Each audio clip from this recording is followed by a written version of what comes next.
สบายดีจ้าสบายดีป่าลุงยามเศร้าๆตอนนี้เฮากะสิพากันเดินทางเมื่อบ้านสีไข่เมื่อหาน้องรัตนากันคลิปนี้แม่นถ่ายไว้ตั้งแต่เดือน7วันที่15แต่เพิ่งสิได้มาตัดให้ป่าลุงได้เบิ่งได้รับชมเด้อจ้าตอนนี้เฮาก็กำลังเดินทางออกจากเซโนหลังจากที่ไปซื้อเค้กมานี่ไอ้หมกกะจับเค้กทางกะยากแต่ทางเข้าบ้าน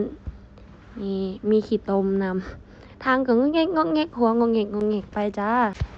เป็นนางใหญ่ก็บ่ได้มานำซ้ำเพราะว่าเพิ่นคาเฮียนจ้ามีแต่มา3แม่ลูกนางน้อยแม่แป้งแล้วก็น้องหมุกจ้าตอนนี้ฮอดเส้นทางเข้ามาบ้านแล้วกำลังสิฮอดเฮือนทางก็มีแต่คุ้มจ้าอยู่บ้านสีไข่อันนี้ก็อยู่โรงเรียนเขาเจ้ามาจัดสไลเดอร์กับหมากปุ้งเป้านี่ก็มาฮอดเฮือนแล้วจ้าอันนี้ห้านที่ไอ้ไผกำลังเฮ็ดตอนนี้ก็น่าจะมุงอิหยังแล้วเรียบร้อยเบิดแล้วเบิ่งดูคนคือขี้ร้ายแท้โอ้เจ้าบ่ได้มาหาข่อยเจ้าบ่ได้เงินนำข่อยเด้อสิบอกให้เด้อเฮ้ยขี้ร้ายใช่ลูกนะใช้ผมเนี่ยใช้หางเอามีผม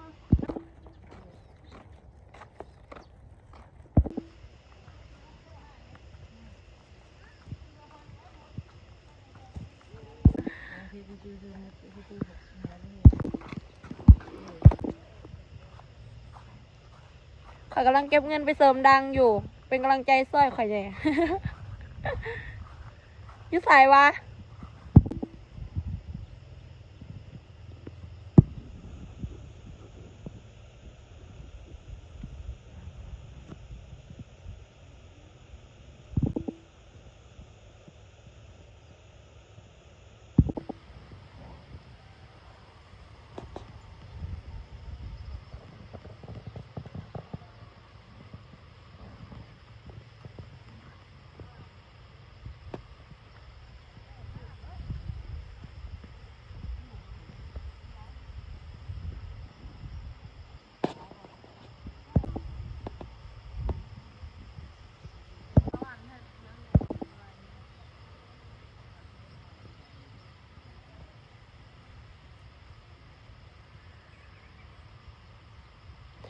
พอยังให้ชุดเจาะเอามันเมื่อน้ำเมื่อละเมื่อมากละมาบ่ให้ป้าอยู่2คนแบบนี้ยากันเนี่ยมือเขายัง มาเจาะ แต่ว่าหนักเบิ้งหนักเป็นอยู่อ่ะ มื้อนั้น อ้าว จะเสียเอาจากไรฮะอ้าวขอบใจก่อนขอบใจจ้าโอเค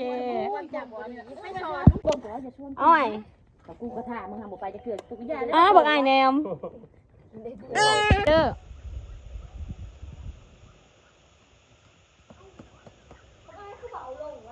โอ้ยอย่าว่าว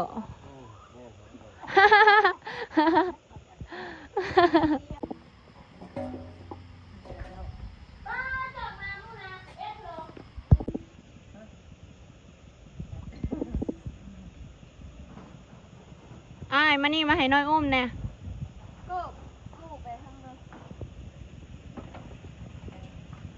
สาวซ้ำน้อยก็มีเพลเปอร์แน่ผู้สาวซ้ำน้อยดูเห็นนั่นเด้บัดคำๆก่อนอยากไปเลาะเลยก็อยากไปเลาะเคยเห็นแนวอันนี้เปิดเลยเด้คุณเคยเห็นแต่งตัวงามไปจะไปนั่นไม่เถ่าสิไปใส่เด้บ่ง่ายวะ มันนั่งกินบี ไปแต่เขาไม่เห็นบ่ไอ้บ่มันแดดจะเฝ้าแดดร้อนก่อน ไปน้ำมูกไปไปเท่าสารโทรศัพท์ก่อนไป น้ำข่อยคือบ่ไปวะ นี่ใช้สากเดี๋ยวอยู่นี่เด้อก็ไปสากโทรศัพท์ก่อน เอาไปห้องเห็นไปมีเท่าไหร่เอาน้องออกไปไกลน้ำแข็งเอาอย่างแค่ไอ้ลบยูเห็นอะไรบ่เรียนน้ำแข็ง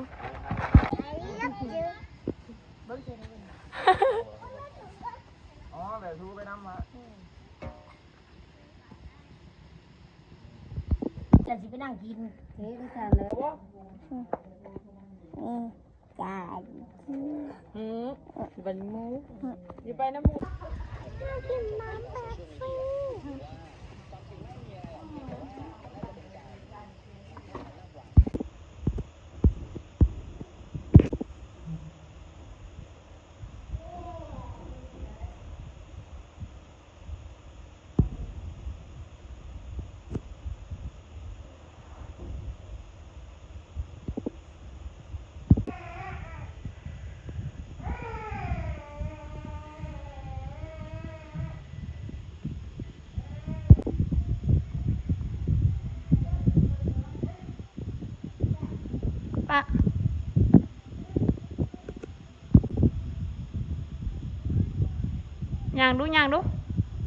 หน่อยเบิ่งดู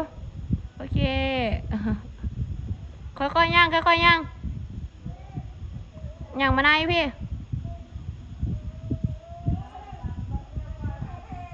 สิไปใส่อยากออกนอกบ่ไปมันฮ้อนมาพี่มาให้ข่อยใกล้แน่จำย่านบ่กล้าตอนแรกอะ ถ้าไปเฮ็ดกินอยู่ ตาเมียงน่ะบ่กินเลย ถ้าคนอื่นเฮ็ดแล้วบ่ยาก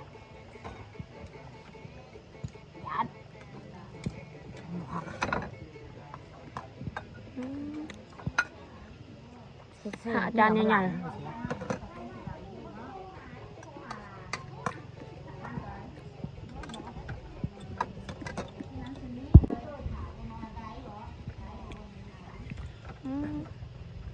ไม่กลัวผู้เดียวเห็นเรียบเลย บ่มีอันเอาขัวเนาะว่าได้เป็นหยังวันที่ตะเก่าวันที่บ่กินเหรียญนะเถื่อว่าได้นี้ได้กินเบียร์กินไปบ่มีเมาหนังกินเด้อนะขึ้นมาแต่เฮ็ดกะทิมาแปลงรางวัลแล้วก็ไม่ออกเลย เดี๋ยว ผู้ดีกับไปบ่มากินน้ำก็นั่งกินคนเดียวมาพักดูพี่ บ่รู้ว่า มาคงพัก เลย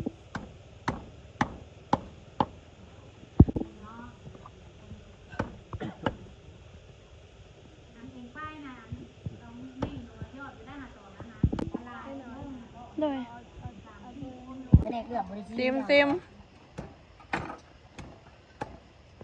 อย่าตีได้ ซิมได้หามตี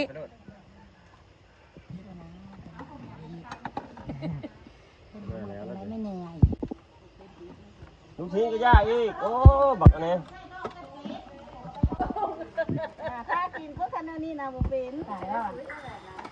คันปิ้งจะเป็นอยู่เนาะ อร่อยไหมเอ้าคือคล้ายทิม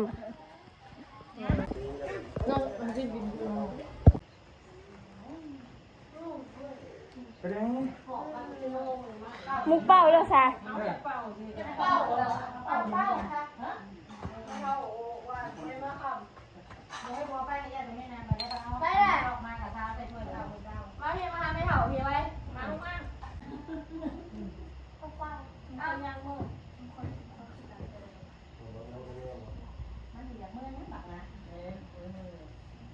เอาเค้กว่ะ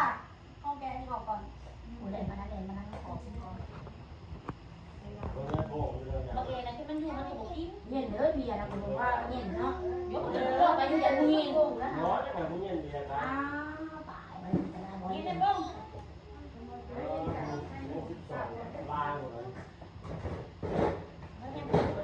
โอ้ยอย่ากินเนื้อต้มกูอยากตะโกนมาใส่ยาให้ไม่ได้เสือที่เราจะไม่กินงั้นอีป้องให้จากบ้านกินปีหมา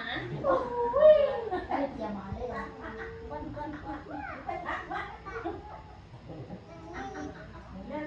้วนั่นแหละเอาจานเนี่ยนั่นจานบนท่านยุ่งอะไรไม่พวกแล้วบ้านนี้นี่ไม่แต่นี่พวกบ้านนั้นสิ่งที่มันจะเด็กของให้บ้านเอาไปนั่งรอถือแบบ